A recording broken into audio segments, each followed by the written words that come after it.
రాష్ట్రంలో రోజు రోజుకి యాక్సిడెంట్స్ అయితే చాలా పెద్ద ఎత్తున జరుగుతున్నాయి. ఇక్కడ, అక్కడ అని కాదు. హైవేసా లేకపోతే సిటీ లోపలనా ఇట్లా ఏ తేడా గూడా లేదనమాట. ఎక్కడంటే అక్కడ ఇట్లాంటి యాక్సిడెంట్స్, ఇన్సిడెంట్స్ చాలా అంటే చాలా జరుగుతున్నాయి. మరి అంటే మద్యం మత్తులో నడుపుతున్నారా? లేకపోతే నిద్ర మత్తులో నడుపుతున్నారా? లేకపోతే నిజంగానే ఒక ఎక్స్‌పీరియన్స్ లేకుండానే రోడ్డు మీదకొచ్చి డ్రైవ్ చేస్తున్నారా? అర్థం గాని పరిస్థితి. కానీ అమాయకమైనటువంటి మిగతా వాళ్ళి ప్రాణాలు తీస్తున్నారు అనేది మాత్రం మర్చిపోతున్న పరిస్థితి అయితే కనిపిస్తోంది. ఎందుకంటే వాళ్ళ ప్రాణాలు పోతాయి ఎలాగో. కానీ మిగతా వాళ్ళు ఎదుటివారి ప్రాణాలు ఏవైతే ఉంటాయో వాటిని కూడా తీసేస్తున్న పరిస్థితులు కనిపిస్తున్నాయి. మనం చూస్తున్న విజువల్‌ని చూడండి ఎంత ఫాస్ట్‌గా డ్రైవ్ చేస్తున్నారో చూడండి. ఆ తర్వాత ఏం జరిగిందో స్పష్టంగా మనకు ఆ విజువల్‌లో కనిపిస్తోంది. ఇది ఎక్కడ అంటే హన్మకొండలో అయితే జరిగింది. హన్మకొండ సుబేదారి చౌరస్తాలో నిన్న రాత్రి ఎంత వేగంగా వచ్చింది ఆ కార్ అనేది చూడొచ్చు. ఆ తర్వాత డైరెక్ట్‌గా ఎట్లా దూసుకు వెళ్ళింది లారీ కిందికి. తర్వాత ఆ లారీని ఢీకొట్టినటువంటి కార్ ఎంత స్పీడ్‌గా ఢీకొట్టింది అంటే, ఈ పక్కన అంటే అది చౌరస్తా, చౌరస్తా నుంచి లారీ క్రాస్ అవుతోంది. స్ట్రెయిట్‌గా వెళ్ళాలనుకున్నాడా? మరి రైట్ తీసుకోవాలనుకున్నాడా? లెఫ్ట్ తీసుకోవాలనుకుంటున్నాడా? కార్ అతను అర్థం కాని పరిస్థితి. స్ట్రెయిట్‌గా వెళ్ళిండు. డైరెక్ట్‌గా ఈ లారీ ఏదైతే ఉందో లారీ కిందికి కార్ మొత్తం కూడా వెళ్ళిపోయింది. అందులో పూర్తిగా 5గురు ప్రయాణికులున్నారు. 5 మంది ప్రయాణిస్తున్నారు. ఆ 5గురు కూడా పూర్తిగా తీవ్రంగా గాయపడినటువంటి పరిస్థితి. వాళ్ళని దగ్గరలో ఉన్నటువంటి హాస్పిటల్‌కైతే తరలించిండ్రు. ఆ స్పీడ్‌గా లారీని ఎప్పుడైతే ఈ కారు ఢీకొట్టిందో, ఆ తర్వాత లారీకి ఒక కుదుపులాగా వచ్చిన తర్వాత పక్కన ఏదైతే మనకు రోడ్డు మధ్యలో మనకేదైతే ఉంటదో దాన్ని ఢీకొట్టడం. ఢీకొట్టిన తర్వాత ఆ పోల్‌ని కరెంటు పోల్‌ని ఢీకొట్టినటువంటి లారీ ఆ తర్వాత పూర్తిగా పవర్ గూడా పోయినటువంటి సిట్యుయేషన్. ఆ టైంలో లారీ ఒక్కటే ఉంది. ఈ పక్క నుంచి ఒక బైక్ మాత్రమే వెళ్తోంది.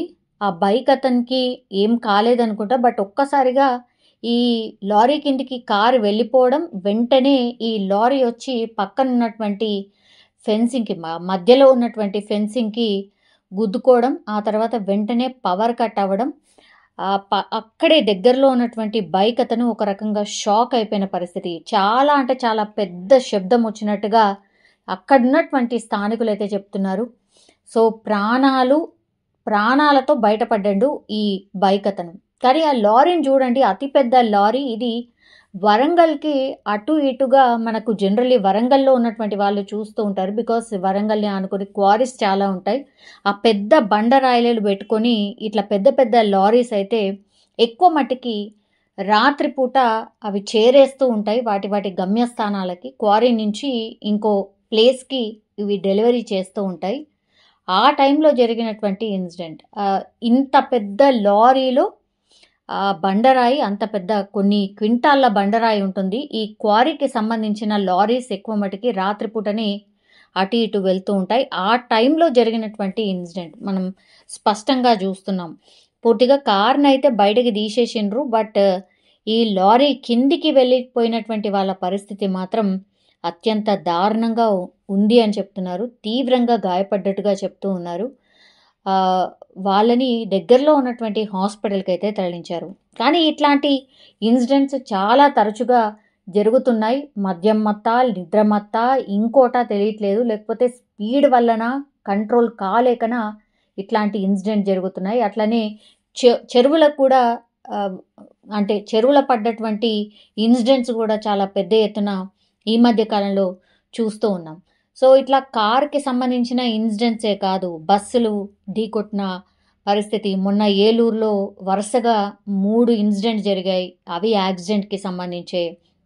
మొన్న 4 కుటుంబ సభ్యులు అంటే హార్ట్ అటాక్ లాగా రావడం. ఆ తర్వాత ఈ పక్కన ఉన్న ఆహ్, ఓ కాలువలోకి దూసుకు వెళ్తే కేవలం భార్య మాత్రమే బతికింది. మిగతా అందరూ గూడా చనిపోయినటువంటి పరిస్థితి. సో, ఇట్లా రకరకాల ఇన్సిడెంట్స్‌లో ప్రాణాలు పోతున్నటువంటి వాళ్ళ సంఖ్య మాత్రం చాలా పెద్ద ఎత్తున నమోదవుతోంది. సో, ఇది కొంత ఆందోళన కలిగిస్తున్నటువంటి విషయం అని కూడా చెప్పొచ్చు. బట్ ఈ విజువల్ చూసిన తర్వాత నిజంగా భయమేస్తుంది. అటు కార్‌లో ఎవరైతే జర్నీ చేసిర్రో వాళ్ళందరూ కూడా బతికే అవకాశమే లేదు అన్నట్టుగా ఈ కార్ ఇన్సిడెంట్స్ చూస్తే మనకైతే అర్థమవుతోంది.